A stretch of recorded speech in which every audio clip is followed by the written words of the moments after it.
نحمده ونصلي على رسوله الكريم أما بعد فأعوذ بالله من الشيطان الرجيم بسم الله الرحمن الرحيم ربي يسر ولا تعسر وتمم بالخير وبك نستعين آمين ثم آمين۔ السلام علیکم ایوری ون۔ تو آج کا کویسچن ہے، کیا شادی کے لیے مرد اور عورت کے درمیان خفیہ پروگرام گناہ ہے؟ اس کا آنسر ہمیں ملتا ہے سورہ بقرہ کی آیت 235 میں۔ تو بسم اللہ کرتے ہیں اس کی ٹرانسلیشن کے ساتھ۔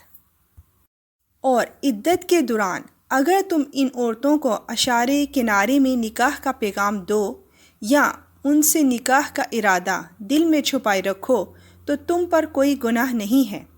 اللہ جانتا ہے کہ تم ان سے نکاح کا خیال تو دل میں لاؤ گے، لیکن ان سے نکاح کا دو طرفہ وعدہ مت کرنا، الا یہ کہ مناسب طریقے سے کوئی بات کہہ دو، اور نکاح کا عقد پکا کرنے کا اس وقت تک ارادہ بھی مت کرنا جب تک عدت کی مقررہ مدت اپنی میعاد کو نہ پہنچ جائے۔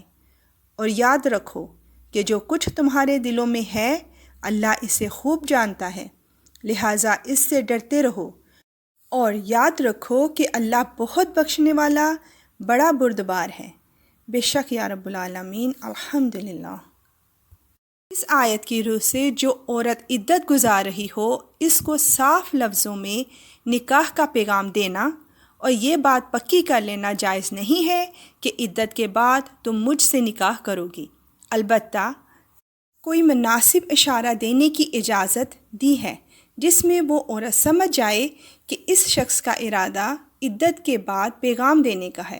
مثلاً کوئی اتنا کہلوا دے کہ میں بھی کسی مناسب رشتے کی تلاش میں ہوں، یا میں کسی نیک دیندار عورت سے نکاح کرنا چاہتا ہوں، تو اس میں کوئی گناہ نہیں۔ اسی طرح اس عورت سے جسے طلاق بائن مل چکی ہو عدت کے اندر ایسے الفاظ کہنا بھی جائز ہیں جیسے کہ نبی صلی اللہ علیہ وآلہ وسلم نے حضرت فاطمہ بنت قیس رضی اللہ عنہ سے فرمایا تھا، جب کہ ان کے خامد نے انہیں آخری تیسری طلاق دے دی تھی کہ جب تم عدت ختم کرو تو مجھے خبر دے دینا۔ عدت کا زمانہ حضرت ابن مکتوم کے ہاں گزارو۔ جب حضرت فاطمہ نے عدت نکل جانے کے بعد حضور صلی اللہ علیہ وآلہ وسلم کو اطلاع دی تو آپ نے حضرت اسامہ بن زید رضی اللہ عنہ سے ان کا نکاح کروا دیا۔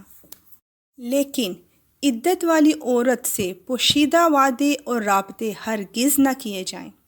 ان سے یوں نہ کہا جائے کہ میں تمہیں پسند کرتا ہوں، تم بھی وعدہ کرو کہ میرے سوا کسی اور سے نکاح نہ کرو گی، وغیرہ وغیرہ۔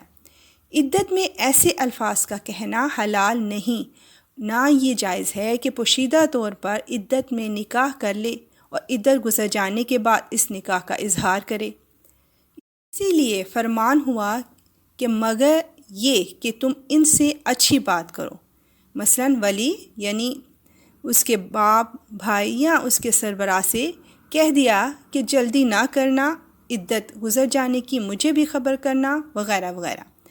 جب تک عدت ختم نہ ہو جائے تب تک نکاح نہ کیا جائے۔ بے شک یا رب العالمین ہم کو ہمارے ساتھیوں کی طرف سے، یعنی ہسبینڈ کو وائف اور وائف کو ہسبینڈ کی طرف سے اور تمام خیر خواہوں کی طرف سے اور اولاد کی طرف سے آنکھ کی ٹھنڈک عطا فرما اور ہم کو پرہیزگاروں کا پیشوا بنا، آمین ثم آمین۔ اللہ کا یہ پیغام آگے پہنچاتے جائیے اور صدقے جاریہ میں اپنا نام لکھواتے جائیے انشاءاللہ۔ اور اب نیکسٹ ایپیسوڈ کا کویسچن، کیا آسمان ایک ٹھوس وجود ہے؟ اب اجازت، وآخر دعوانا ان الحمدللہ رب العالمین، سبحانک اللہم وبحمدک، اشہد ان لا الہ الا انت، استغفرک واتوب الیک۔ السلام علیکم ورحمۃ اللہ وبرکاتہ۔